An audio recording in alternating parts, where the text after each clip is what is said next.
ព្រះវិហារលែងដូចដើមទៀតហើយយោងតាមការវិដំឡៃផ្លូវការរបស់កម្ពុជាដែលទៅចេញផ្សាយនៅថ្ងៃទី12ខែមករាឆ្នាំ2026ទីតាំងពិសិដ្ឋចំនួន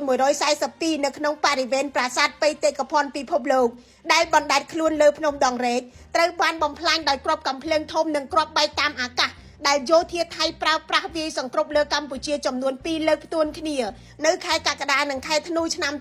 2025ការវិដំឡៃរបស់ក្រសួងវប្បធម៌កម្ពុជាបង្ហាញថាស្ថាបត្យកម្មសំខាន់ស្ទើរតែទាំងអស់នៃប្រាសាទព្រះវិហារចាប់ពីគោបុរៈទី1ដល់គោបុរៈទី5រួមទាំងស្ពានហាលតភ្ជាប់ទាំងអស់និងជណ្ដើរបុរាណខាងជើងដែលមានអាយុកាលរាប់សតវត្សមកហើយបានខូចខាតយ៉ាងធ្ងន់ធ្ងរតំបន់ជុំវិញប្រាសាទចំនួន42កន្លែងក៏ខូចខាតយ៉ាងដំណំរួមទាំងវត្តកែវសិក្ខាគិរីស្វារៈនិងអគារការិយាល័យអភិរក្សរបស់អាជ្ញាធរជាតិព្រះវិហារដោយឡែកសហគមន៍ជុំវិញប្រាសាទរងការខូចខាតចំនួន60កន្លែងរួមមានផ្ទះសម្បែងសាលារៀនវត្តអារាមនិងហេដ្ឋារចនាសម្ព័ន្ធសាធារណៈផ្សេងទៀតព្រមទាំងបណ្ដាលឲ្យប្រជាជនជាង14000នាក់បង្ខំចិត្តជម្លៀសចេញពីផ្ទះ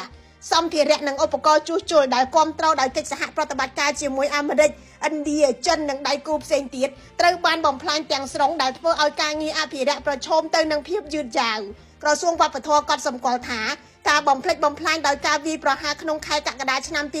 2025គឺធ្ងន់ធ្ងរណាស់រួចទៅហើយក៏ប៉ុន្តែការខូចខាតដែលបានកត់ត្រានៅក្នុងខែធ្នូគឺកាន់តែអាក្រក់ខ្លាំងទៅទៀតបង្កពីការបាញ់ផ្លោងកាំភ្លើងធំធន់ធ្ងន់ការទម្លាក់គ្រាប់បែកតាមយន្តហោះចម្បាំងនិងដ្រូនចម្រុះប្រភេទប្រទេសកម្ពុជាបានផ្ញើការវិដំឡៃពីការខូចខាតនេះទៅអង្គការ UNESCO គណៈកម្មាធិការបេតិកភណ្ឌពិភពលោកនិងដៃគូអន្តរជាតិដោយអំពាវនាវឲ្យមានវិធានការបន្ទាន់ដើម្បីការពារប្រាសាទព្រះវិហារពីគ្រោះថ្នាក់បន្ថែមទៀត